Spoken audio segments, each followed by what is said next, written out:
To all of our viewers, I'm excited to be with you today and to give you some very important information. My name is Willie Lightfoot. I'm the City Council Vice President. I'm also a master barber. I'm a New York State Barber Examiner, and I'm owner operator of New Creations Unisex Shop at 647 Jefferson Avenue, and I'm also president of the United Professional Barbers and Cosmetologists Association. So that's a lot being said. I'm also joined here with our Chief of Staff, BJ Scanlon, who's also a great barber customer. So we're here to have just a conversation about phase 2 reopening.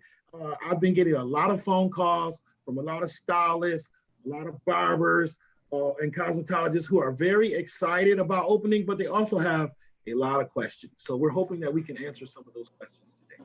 Yeah, and council member, I am wearing a hat because I am doing my best to cut my hair in the meantime. And I'm really glad that you're able to sit down and talk with some folks. I know that phase 2 is when barbershops open, but is there any guidance for barbershops and where can they find it? Yes, so the governor, of course, has opened phase 2 as of, it was last Saturday. Last Saturday morning began phase 2. In that phase, of course, barbers and cosmetologists were in that phase. The majority of the information that you can find for all of the phases are at forward.newyork.gov/phase 2.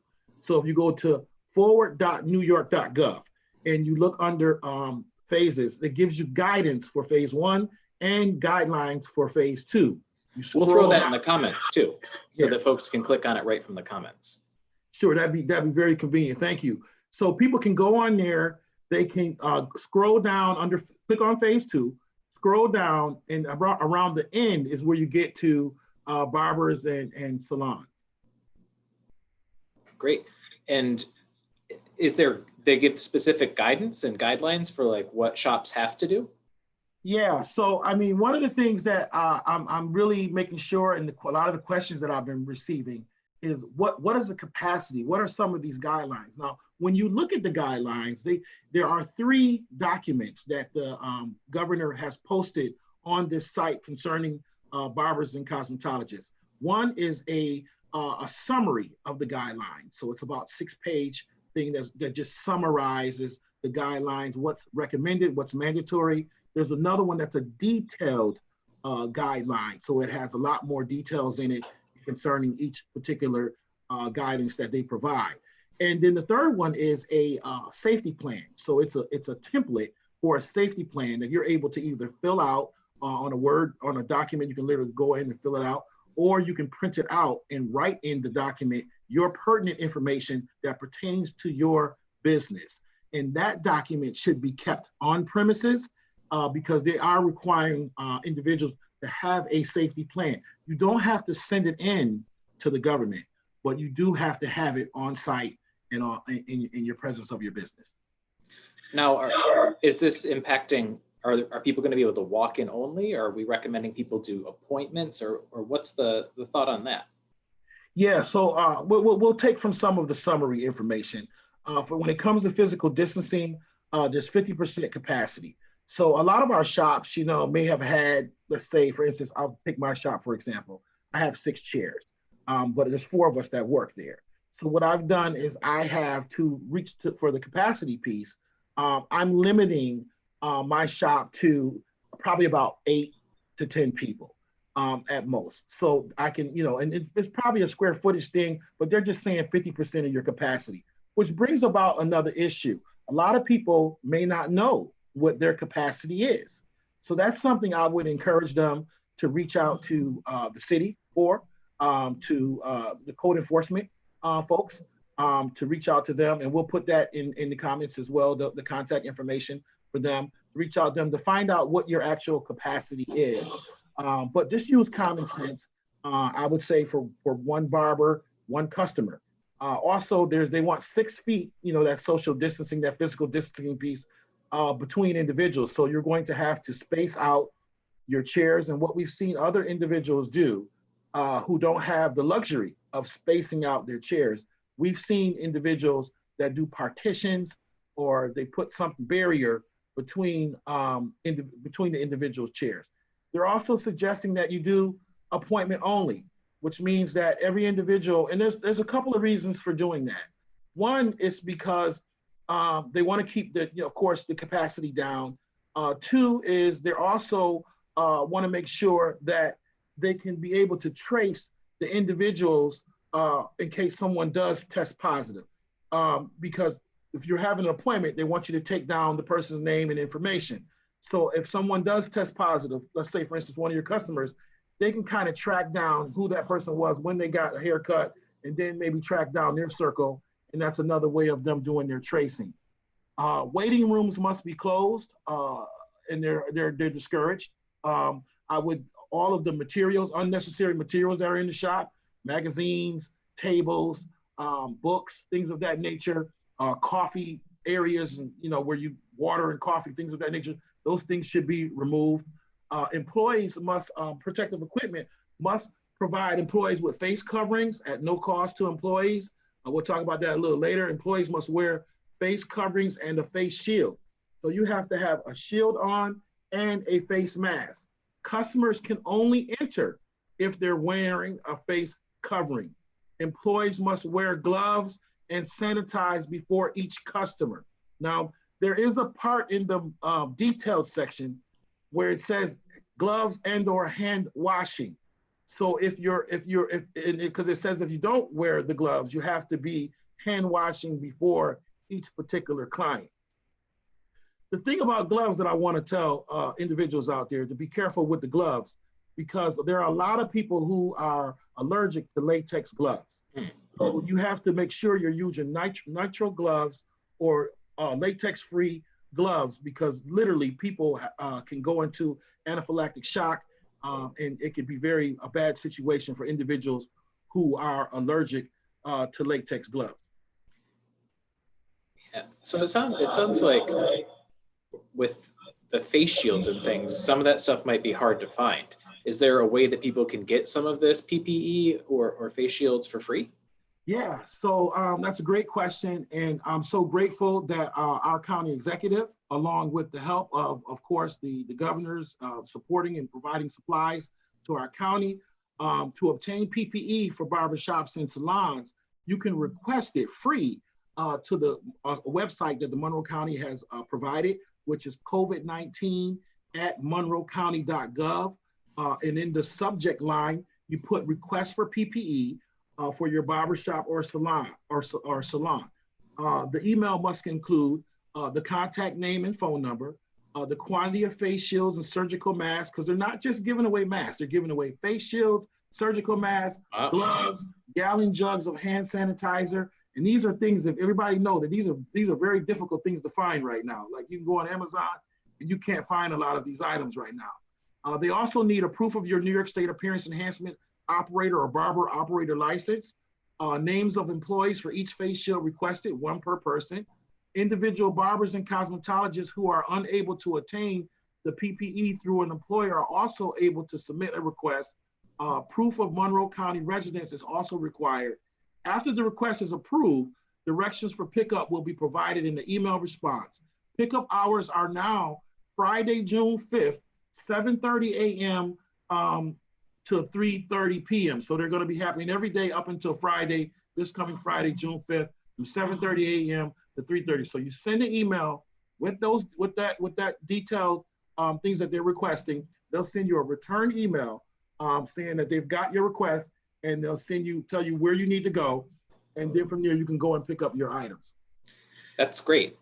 One of the things that I would sort of want to know and be concerned is, like, do my barbers or my barber or my hairdresser, are they going to have to get tested? I mean, they're going to be coming in contact with a lot of people.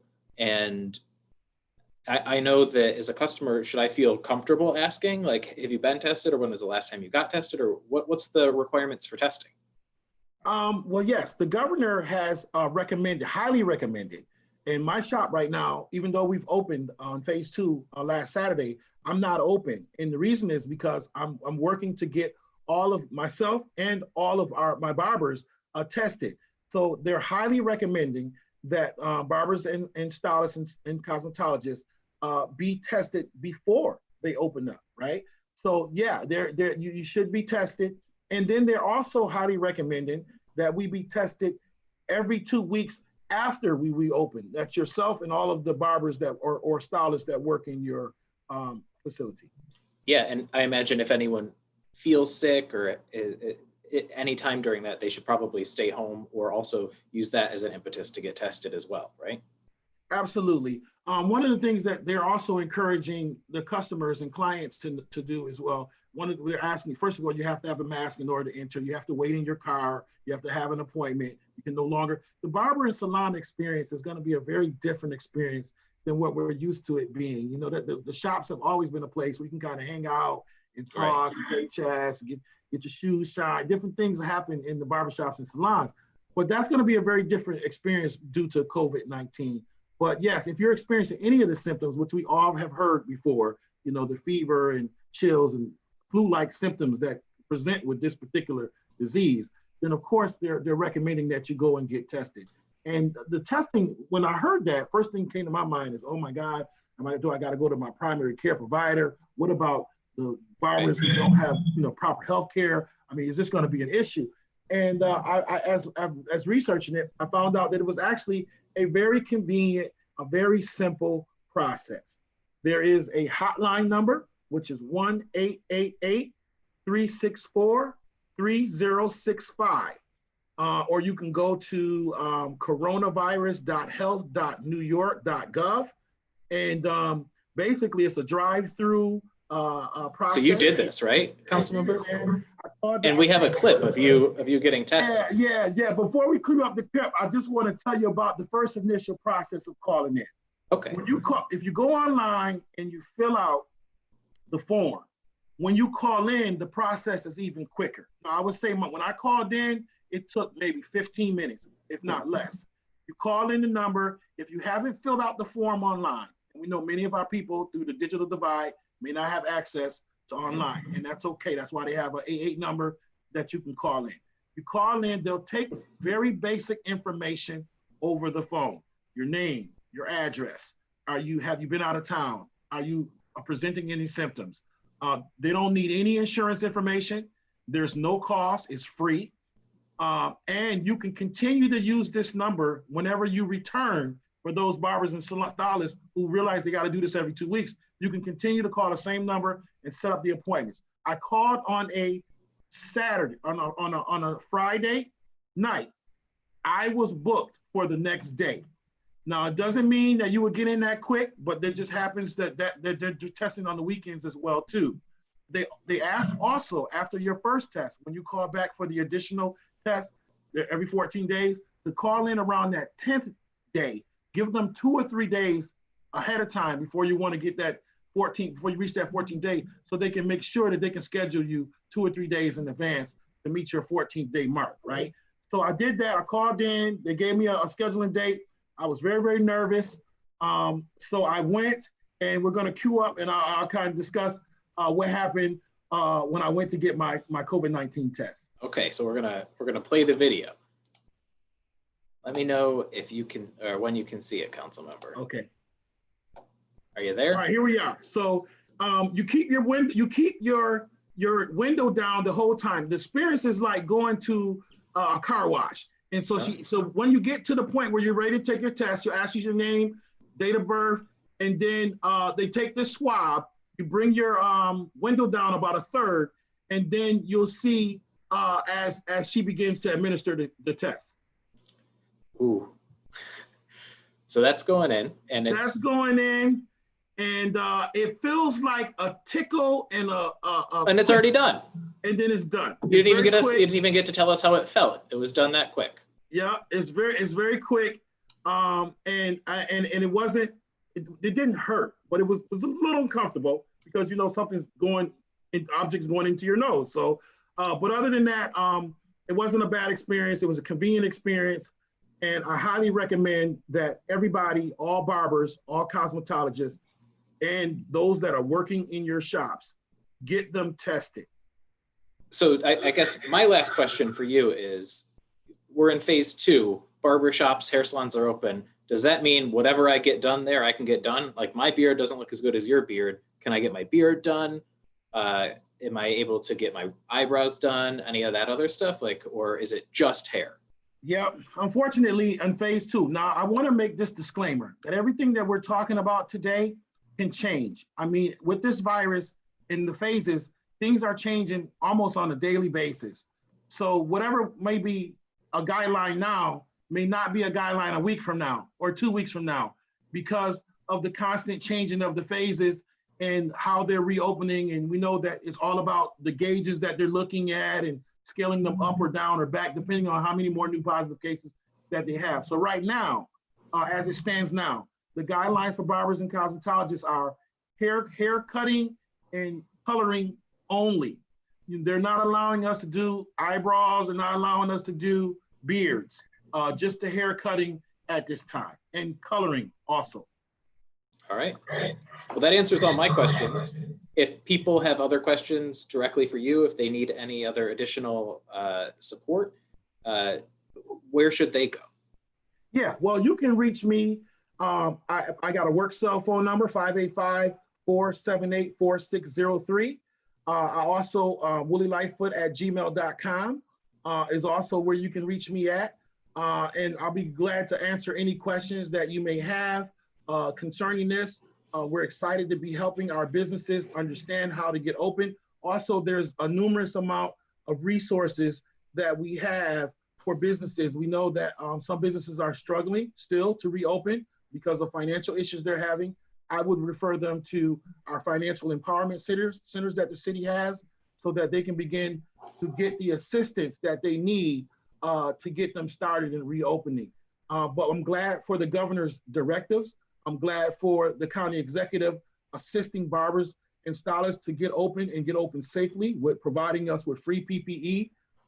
And I'm excited and grateful for our mayor for providing the financial assistance and all of the other assistances that she has been spearheading and providing for all of our businesses within our city. So I'm also grateful for City Council in supporting us and our businesses and our residents during these very, very difficult times.